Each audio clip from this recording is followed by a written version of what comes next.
सो हाँ जी guys, welcome back again with a new blog. So guys, कैसे हैं आप लोग? अभी हूँ मैं ब्रेक टाइम पे और मैं हूँ आजकल बेंगलोर में। आजकल यानी कि पिछले 4 सालों से मैं हूँ बेंगलोर में।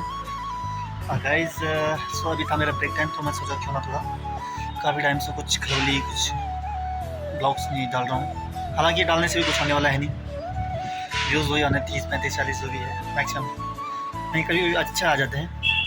बट कोशिश जारी रखनी चाहिए।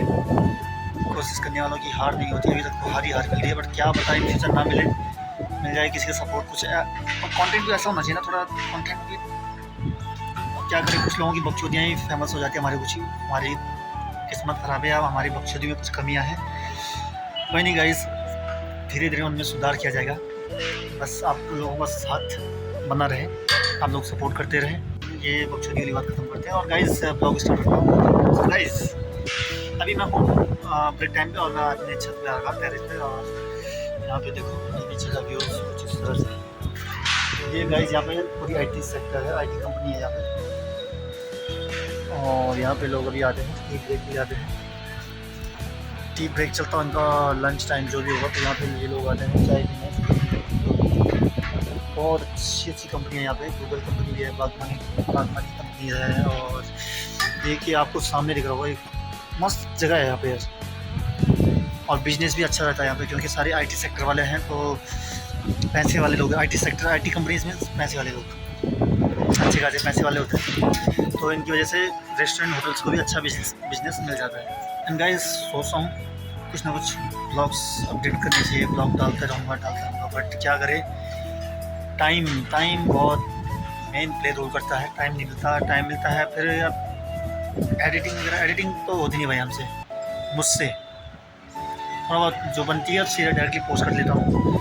एंड गाइस, आजकल सावन तो स्टार्ट हो गया। कई लोगों का कहना है कि सावन स्टार्ट नहीं हुआ है, कई लोग कह रहे हैं कि ये फर्स्ट सोमवार सावन स्टार्ट हो गया, बट ये फर्स्ट सोमवार शायद, कोई बोल रहा है कि ये फर्स्ट सोमवार था, कोई बोल रहा है कि अभी आने वाला जो मंडे है वो फर्स्ट सोमवार हुआ। सबकी अपनी अपनी अपनी कहानियाँ हैं। तो गाइस, आजकल तो मौसम होगा बल्ले बल्ला बल्ला ही बल्ला। गाँव में तो अच्छा होगा, गाँव में तो बारिश का तगड़ा माहौल चल रहा है। बट ये टाइम है ना, जो हमारे उत्तराखंड के लिए बहुत ही मतलब टफेस्ट टाइम होता है। इसमें मतलब अगर कोई सावधानी से रह सके तो उसने जंग जीत ली, ऐसा मान लो। क्योंकि इस टाइम में बारिश इतनी होती है कि बारिश, तूफान, कहीं पहाड़ी टूट जा रहे, कहीं रोड ब्लॉक्स हो जा रही, पेड़ गिरने से किसी की मौत हो जा रही। मतलब बहुत तगड़ा मौसम, तगड़ा मंथ है हमारे लिए। बाकी बेंगलोर का मौसम भाई, यहाँ का एक ही चीज़ अच्छा लगा मेरे को, मौसम नहीं, काफ़ी चीज़ अच्छी लगी, मौसम उसमें से एक है। जहाँ मैं अभी प्रेजेंट में रह रहा हूँ ना, वहाँ की बेसिक कभी नहीं करता। बेंगलोर में मुझे बहुत सारी चीज़ें अच्छी लगती, उनमें से वन ऑफ वो है वेदर, मौसम। यहाँ पे फ़र्क नहीं पड़ता क्या गर्मी, क्या जून जुलाई, क्या नवंबर दिसंबर, मौसम रहता है एक नंबर। अभी चल रहा है ये सावन का महीना, तो यहाँ पे तो बारिश तो मैं हमेशा ही बारिश है कि मैंने यहाँ पे। बारिश का क्या है, आधा घंटे बारिश हुई फिर रुकी, 1 घंटे बारिश हुई रुकी, मतलब बारिश एक दिन में, मतलब कंफर्म है कि बारिश तो होती है यहाँ पे। पर डे के लिए तो 2 से 3 टाइम तो बारिश होती है, तो वेदर के मामले में बहुत अच्छा है। एक बार जो आदमी बेंगलोर में आ गया, वो यहाँ से जाने का नाम नहीं लेता। खुद मुझे देख लो, मुझे 4 साल हो गए और मुझे यहाँ से जाने का मन नहीं होता। अगर जाना है तो यहाँ से जाऊँगा, आउट ऑफ इंडिया जाऊँगा तो ठीक है, बाकी अदरवाइज़ बेंगलोर ठीक है, सही चल रहा है। एंड एक ही चीज़ यहाँ पे थोड़ा अजीब सी लगी मेरे को, वो है यहाँ का थोड़ा लैंग्वेज को लेके जो इशू बनता है।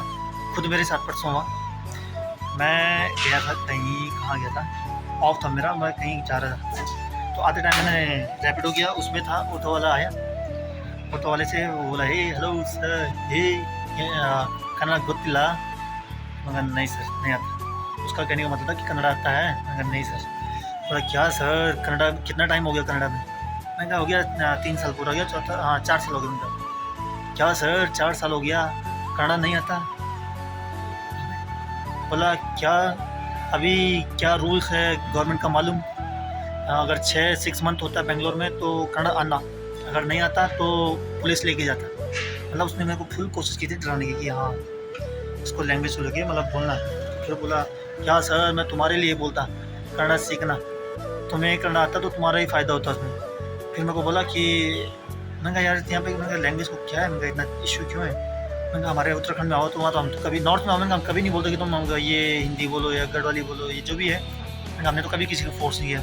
नॉर्थ में कभी भी जाओ कोई कुछ नहीं बोलने वाला कि हाँ भाई लैंग्वेज को लेकर कभी इतना बड़ा इशू बनता नहीं। तो बोला क्या सर, अगर मैं तुम्हारे उत्तराखंड में आता, उत्तराखंड में आके कन्नड़ा बोलता तो तुमको चलता क्या। और क्या बोलूँ मैं, छोड़, मैंने कहा यार चुप रहना, ठीक है। मैंने कहा ठीक है, मैंने सही बात है सही बात। मैं तब मैंने एक दो लाइनें पकड़ी हुई है। मैंने कहा सर नान कन्नड़ कलित आई नहीं सर।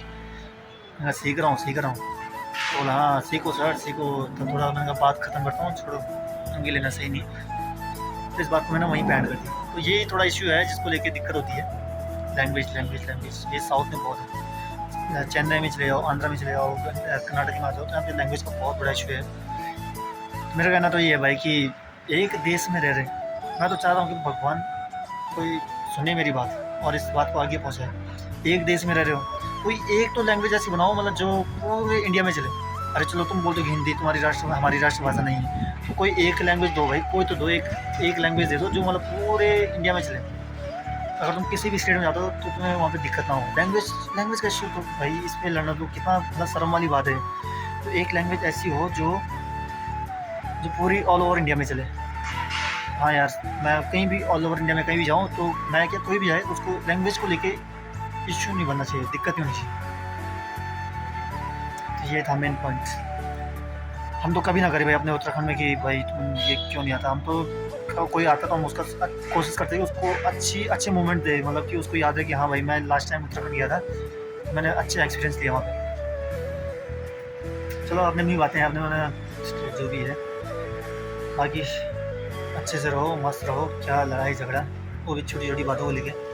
तो गाइस ये था आज का मेन पॉइंट जो आपसे शेयर करना जो मेरे साथ हुआ। बाकी थैंक यू सो मच, मिलते हैं आपको नेक्स्ट ब्लॉग में। तब तक के लिए bye bye, thank you so much.